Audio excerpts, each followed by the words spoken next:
Amen. Magandang araw po sa bawat isa. Tayo po ngayon ay nagpapasalamat dahil muli ay tayo ay magkakasama para po mag-aral ng salita ng Diyos. Tayo po ay magkakasama para po sambahin at purihin po natin ang Diyos sa araw pong ito. At tayo po ay nagpapasalamat sa lahat po ng mga nanonood, lahat po ng nakikinig, sa mga kapatiran po natin. Tayo po ay nagpapasalamat dahil magkakasama pa rin po tayo. Bagamat tayo ay magkakalayo, pero every Sunday ay nilalaan po natin yung ating araw at yung ito pong oras po ito para po tayo ay magsama-sama para sambahin po natin ang ating Diyos na buhay. Amen? At sa oras po ito ay pinadalangin ko na ang bawat isa na i-like po natin at i-share po natin yung ating worship service dahil gusto po natin na hindi lang po tayo yung makarinig ng salita ng Diyos, kundi pati po yung mga kaibigan po natin, mga kasama po natin sa tahanan. Amen. Gusto po natin sila na makarinig sila ng salita ng Diyos dahil sa oras po ito, na ito po yung panahon na kailangan po natin ng ating Diyos. Amen. Sa oras po ito ay inaanyahan ko ang bawat isa na tayo po ay pumikit, tayo po ay manalangin sa oras po ito. Panginoon, sa oras po ito ay nagpapasalamat po kami. Salamat o Diyos dahil patuloy po namin nakikita, patuloy po namin nararanasan o Diyos ang inyong kabutihan sa aming mga buhay. Salamat Panginoon dahil alam po namin na kayo ay lagi nandiyan, hindi niyo po kami iniiwan, hindi niyo po kami pinababayaan o Diyos. At sa oras po ito ay lumalapit po kami sa inyo. Humingi po kami ng tawad sa aming mga nagawang kasalanan. Lord, cleanse us with the blood of Jesus. At ang inyong kapangyarihan, Panginoon, ang aming pong maramdaman, ang inyong presensya, O Diyos, ang aming maranasan sa oras po ito. And Lord, sa oras po ito, O Diyos, ay dinadalangin po namin ang inyong Santong Espiritu, ang kumilos sa aming buhay. Lord, let your Holy Spirit fill us, empower us, O God. Kaya Lord, ang patuloy na kumilos sa bawat isa, continue Lord to touch our hearts, O God, this day.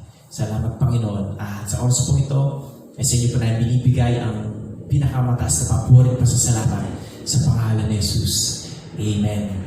Sige po, palakpakan po natin ang Diyos sa umaga po ito. Amen. So ngayon po ay ang pag-usapan po natin ngayon ay pinamagatan natin when I don't understand life. When I don't understand life. Amen. Na minsan marami tayong mga katanungan sa buhay. Marami tayong hindi naiintindihan sa mga nangyayari sa buhay po natin. Marahil yung iba po ay nagkasakit, yung iba po ay matindi yung kanilang pinagdaraanan, yung iba po ay namatay po yung kanilang mahal sa buhay. Amen. Marahil yung iba po ay namatay yung kanilang anak or yung iba po ay namatay po yung kanilang parents.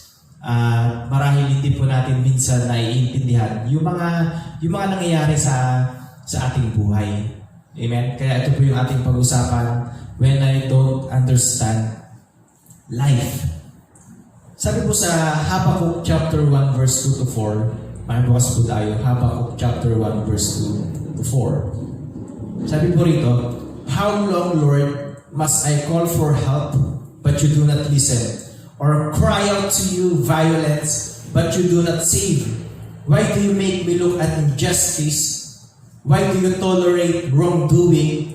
Destruction and violence are before me. There is strife and conflict abounds. Therefore the law is paralyzed, and justice never prevails. The wicked have in the righteous, so that justice is perverted. Sabi mo sa Tagalog, Panginoon, hanggang kailan po ako hihingi ng tulong sa inyo bago niyo ako dinggin? Kailan niyo po ba kami liligtas sa mga karahasang ito? Bakit niyo po pinapakita sa akin ang mga kasamaan at kaguluhan? Kahit saan ay nakikita ko ang pagpapatayan, karahasan, hidwaan at pagtatalo. Kaya naging walang kabuluhan ang kautusan at wala rin katarungan dahil ang mga taong may kasalanan ang siyang nananalo sa korte at hindi ang mga taong walang kasalanan. Kaya't nababaluktot ang katarungan. Amen. So ito po yung sinasabi po ni Habakkuk. Amen. Noong January 25, 2015, nagkaroon po sa atin, nagkaroon po, di ba, yung, alam po natin ito, nagkaroon po ng Mama Sapano clash. At marami pong namatay, yung, meron pong 44 na sub-force, amen, namatay po yung ating mga kapulisan, yung mga sub-force po ng PNP, 44 po sa kanila yung namatay. At ito lang pong 2017 ay nagkaroon po yung Marawi Siege noong May 23, 2017 na yung pong Maute and Abu Sayyaf, amen, at yung iba po ay sinasabi na ito po ay ISIL or ISIS, sila ay member ng ISIS na nagkaroon po ng gera. At sabi po rito, the casualties reported were as follows: 978 militants killed, 12 militants captured, 168 government forces killed, 1,400 government forces wounded, 87 civilians dead. So marami rin pong napatay dito. Amen. At ito lang po, itong COVID-19 na nangyari sa atin, nung huling tingin ko po sa Google, ay ito po yung result ng ating, yung po mga tinamaan ng COVID-19 sa Philippines. Nagkaroon po ng 38,511 cases. Nagkaroon po ng 10,438 na yun pong nakarecover. At 1,270 na deaths. So marami rin pong namatay. 1,270 na po yung namamatay sa bansang Pilipinas. At sa USA po ay almost 2.74 billion cases na. Napakarami po sa US. Ang nakarecover po ay almost 1.9 million yung nakarecover.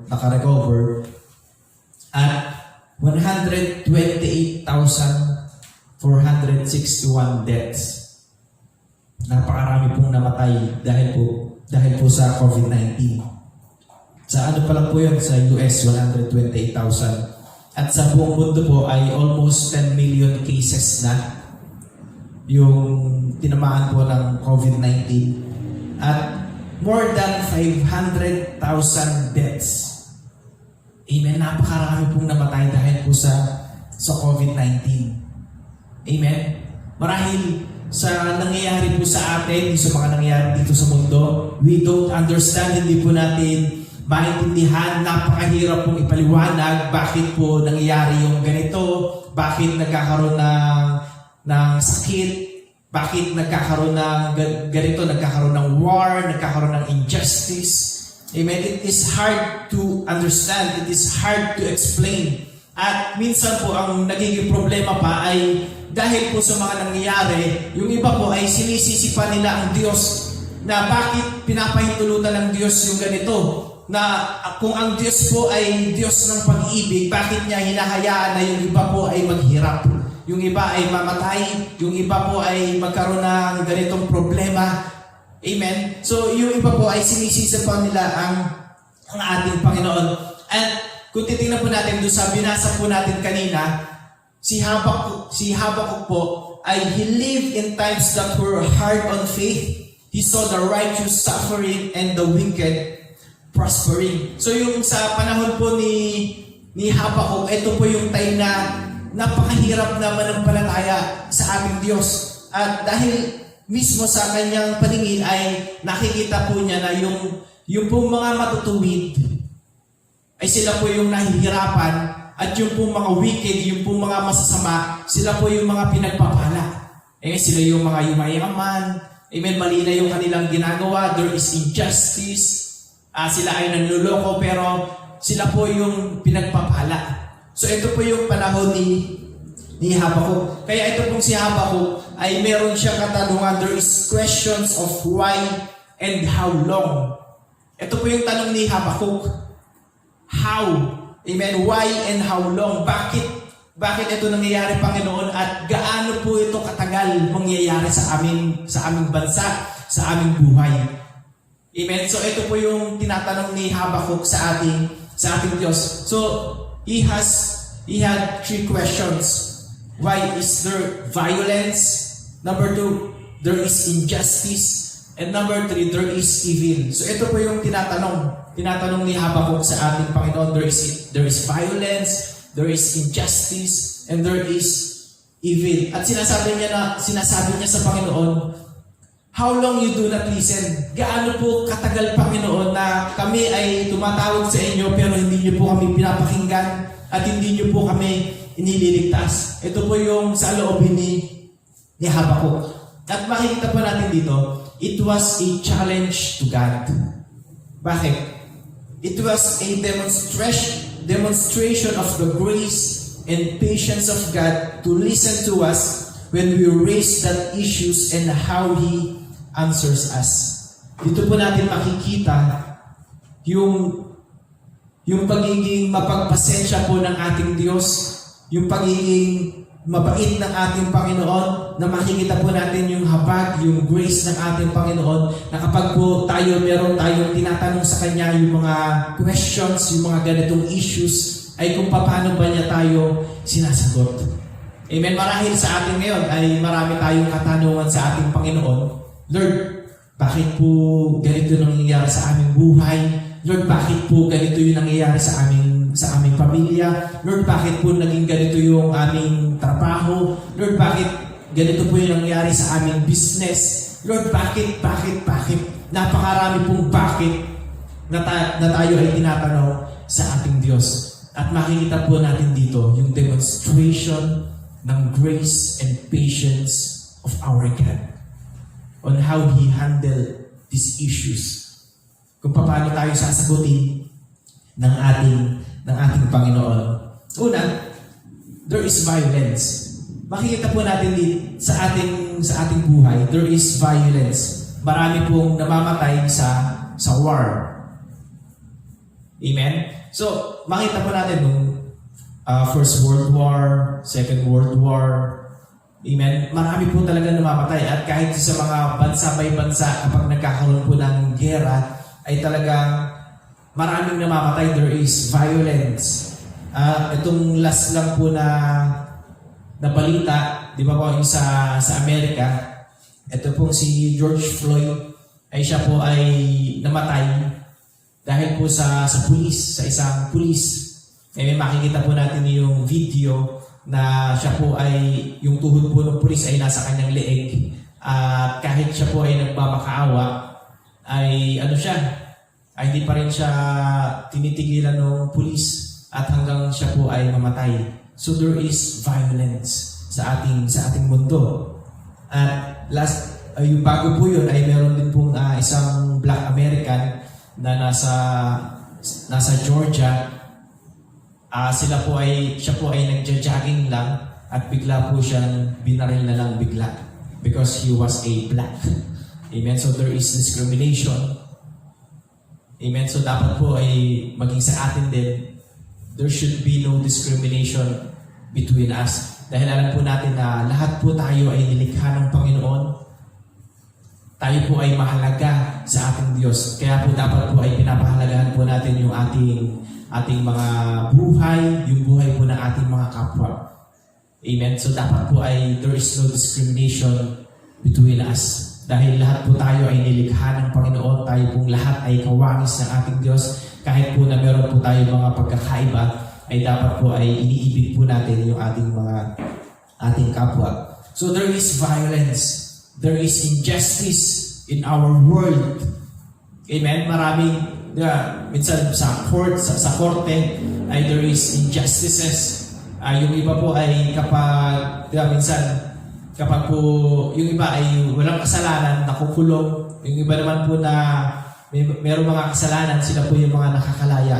So there are times that there are injustices in our world and there is evil in our world. Puro kasamaan lang po yung nangyayari. Marami po ngayon, lalo po ngayon na talagang pasama po ng pasama ang ating mundo.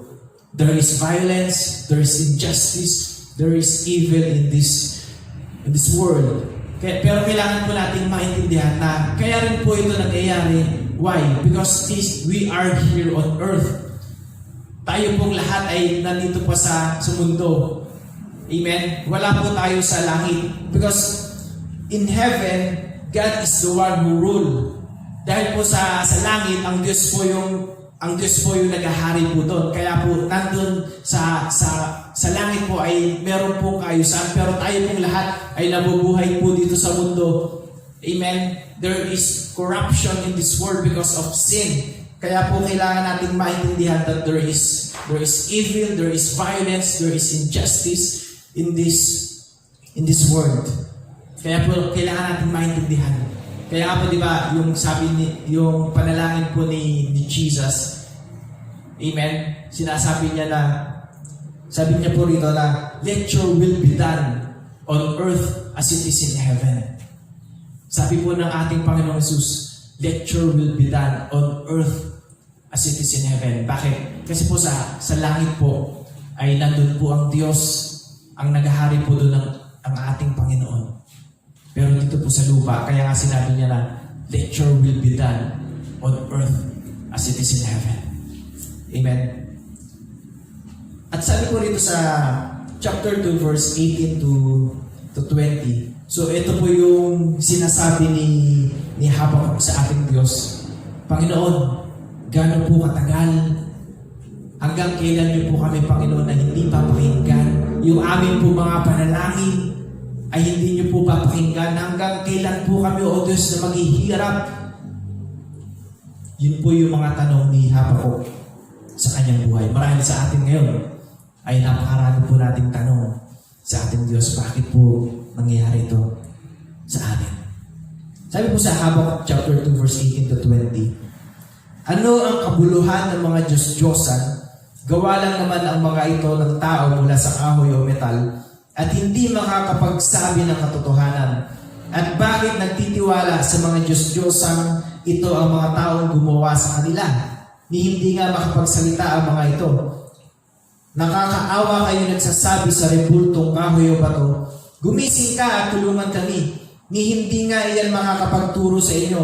At kahit balot iyan ng ginto at pilak, wala namang buhay. Pero ang Panginoon ay nasa kanyang banal na templo, kaya ang buong mundo ay manahimik sa kanyang presensya. Verse 20, pero ang Panginoon ay nasa kanyang banal na templo, kaya ang buong mundo ay manahimik sa kanyang presensya. And the answer is the reality of God.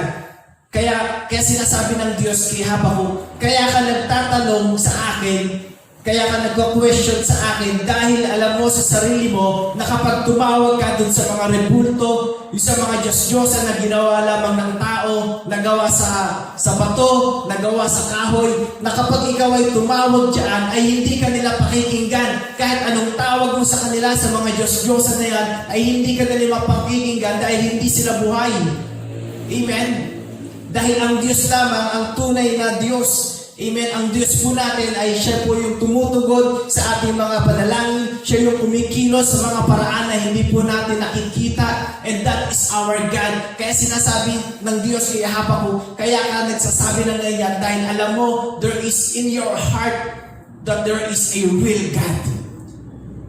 And that is the answer, the reality of our God. Totoo po ang Diyos na ating sinasamba na kapag po tayo ay lumapit sa ating Diyos, tayo po ay kanyang tutugunin, tayo po ay napapakinggan ng ating Panginoon. At nakikinig po ang Diyos sa bawat panalangin po natin. At ang Diyos ay gagawa, siya po ay gumagawa sa mga kaparaanan na hindi po natin naiintindihan. Amen. Pwede po ba natin palakpakan ng Diyos sa oras po ito?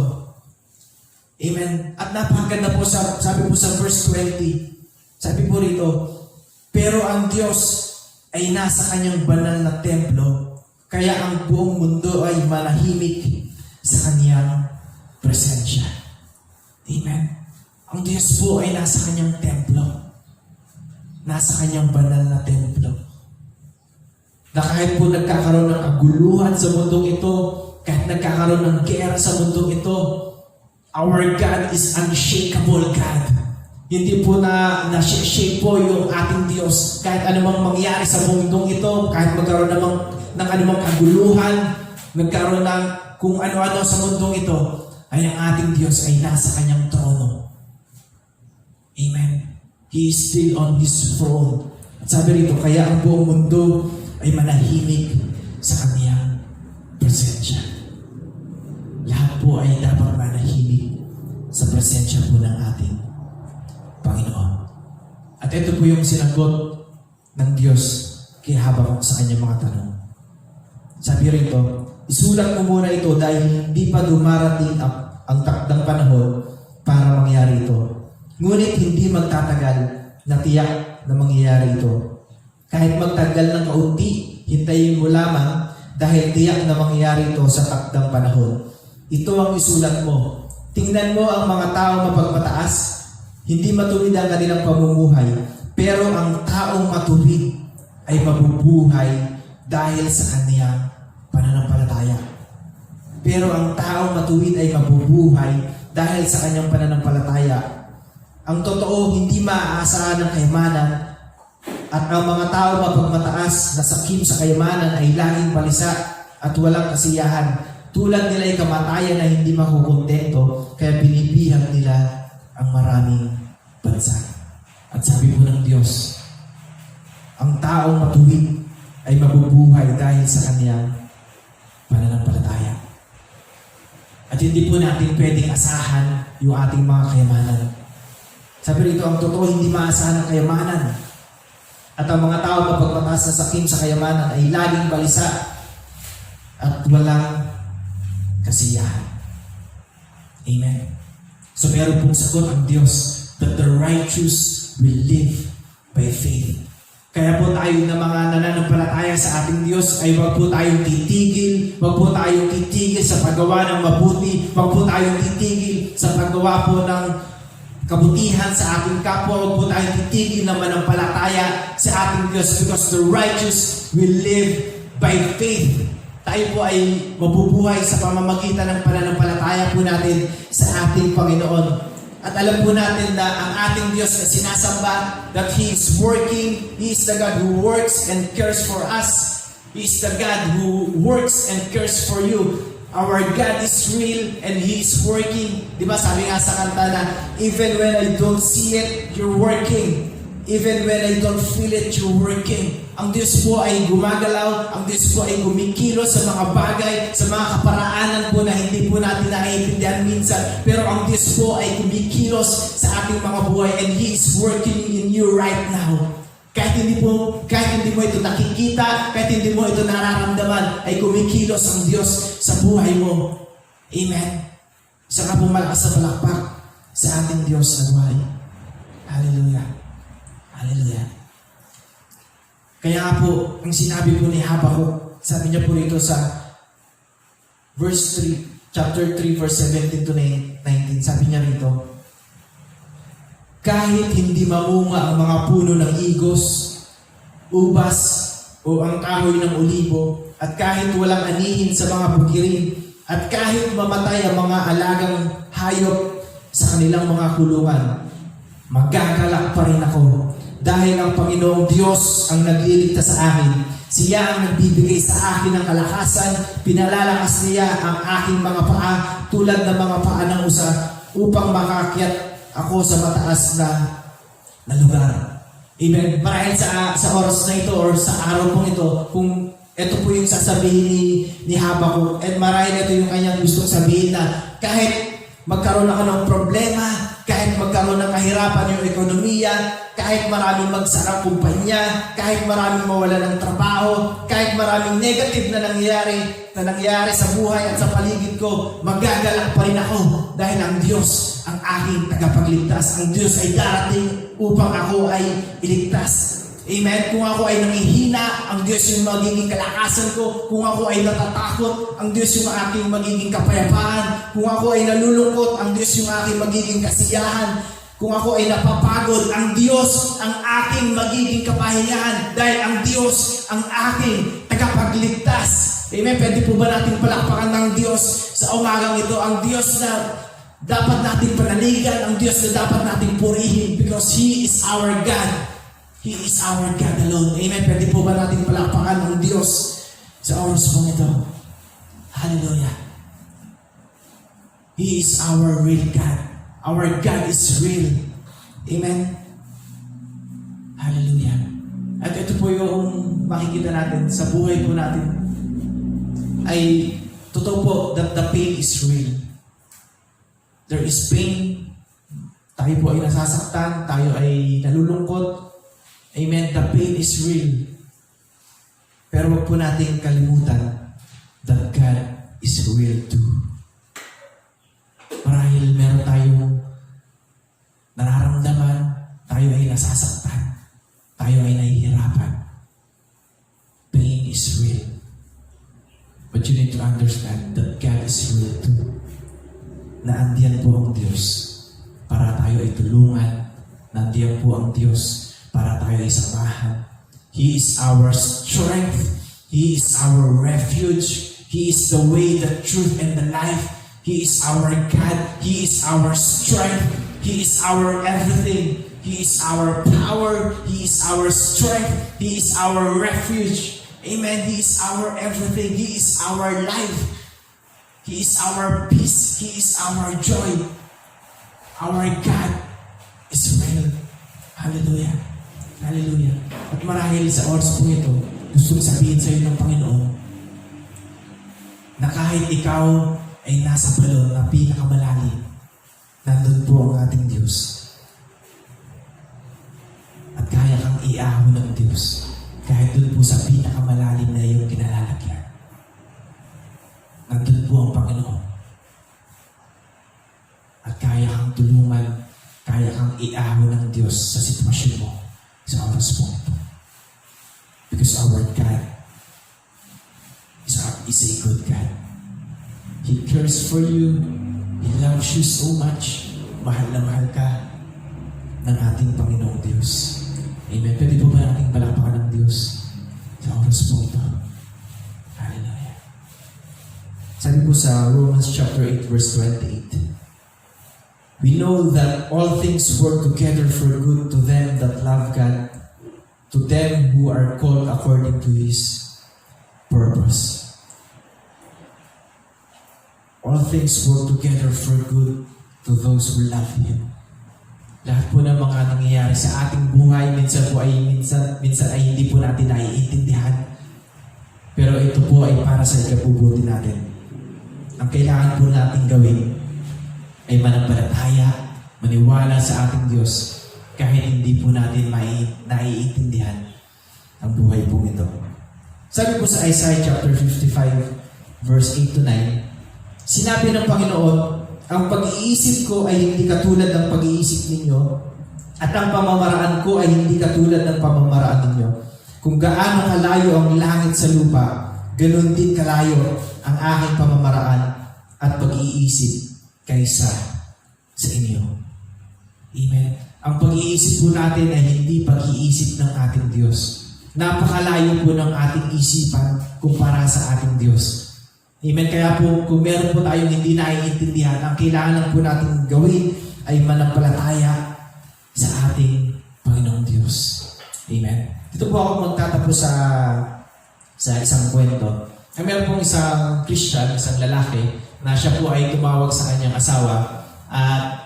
At meron pong di ba, pag ikaw po ay tatawag sa iba, meron pong tayong tinatawag na operator na bago mo makausap yung tinatawag ay meron pong parang tagapamagitan. So, ito pong asawang lalaki ay tumawag siya sa kanyang misis. Tinanong kung nandiyan yung kanyang misis. At habang hinihintay, syempre nakausap niya yung operator at habang hinihintay nung operator yung misis na i-connect niya, ay ito pong lalaking ito ay nagsasambit ng hymn. Okay, ng hymnal. Ang sabi niya, my knowledge of this life is small, the eye of faith is dim, but it is enough that Christ knows all, and I shall be with Him. At nung narinig po ng babae, Sir, pwede po ba pakiulit ang inyong sinasabi? Pwede po ba na pakiulit yung inyong sinabi sa oras po ito? Inulit ngayon ng lalaki. Sabi niya, my knowledge of this life is small, the eye of faith is dim, But it is enough that Christ knows all, and I shall be with Him. At sabi po nung operator, nung babae, dun sa lalaki, Sir, kung alam niyo lamang po na sa oras po ito, na kailangan ko po yung ganyang salita. Kung alam niyo lamang po, Sir, na kailangan ko po yan sa oras po ito. Amen. Napakaganda. My knowledge of this life is small. The eye of faith is dim. But it is enough that Christ knows all. And I shall be with Him. Marahil sa buhay natin, marami tayong hindi naiintindihan. Amen. The knowledge of this life is small. Maliit lang yung naiintindihan natin. Amen. Marahil yung pananampalataya natin ay malabo. But it is enough that Christ knows all and I shall be with Him. Amen. Hallelujah. We need Jesus in our lives. In this world, there is brokenness. Our world is broken. Our world is corrupted because of sin. In this world, there is pain. And pain is real. Amen. Maraming kapigatian, maraming mga problema na dumarating sa ating mga buhay. Hindi natin naiintindihan yung ating buhay. We don't understand life. There is brokenness. There is corruption. There is evil. There is injustice. There is violence in this world. That is why we need a Savior. We need our Lord Jesus Christ. We need God in our life. We need our Lord Jesus Christ. At kailangan po natin maintindihan that our God is real and He acts and He changes life. We need our Lord Jesus Christ. At marahil sa oras po ito, kung hindi mo pa kilala ang ating Panginoong Jesus, ito po yung panahon para tanggapin Siya bilang Panginoon at sariling tagapagligtas. Para ikaw ay magkaroon ng buhay na walang hanggan. At kung tinanggap mo na ang ating Panginoong Jesus, kung meron po tayong pinagdaraanan, meron po tayong mga problema na kinakaharap, mga mabibigat na pagsubok na kinakaharap, that Christ that lives in you will empower you to live to His will. He is the one who will empower you. That Christ that lives in you, He is our hope. He is our peace. He is our life. And He is the one who will empower us sa buhay po natin ito. Amen. Inahayang po lahat na tayo po ay bumikit sa oras po ito. Marahil sa oras po ito ay marami tayong hindi naiintindihan na nangyayari sa ating mga buhay. But it is enough that Christ knows all. Na alam po ng ating Diyos yung lahat ng mga nangyayari.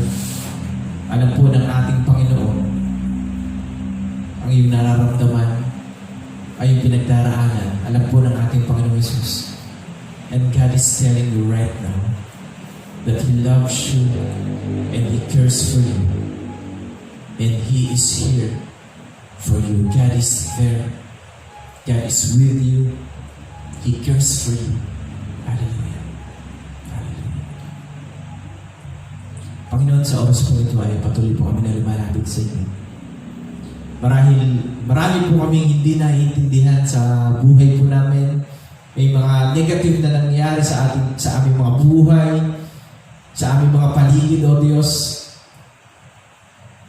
Pero sa oras po ito, kami ay nananampalataya sa inyo, Panginoong Jesus, that you are the God that who is in control.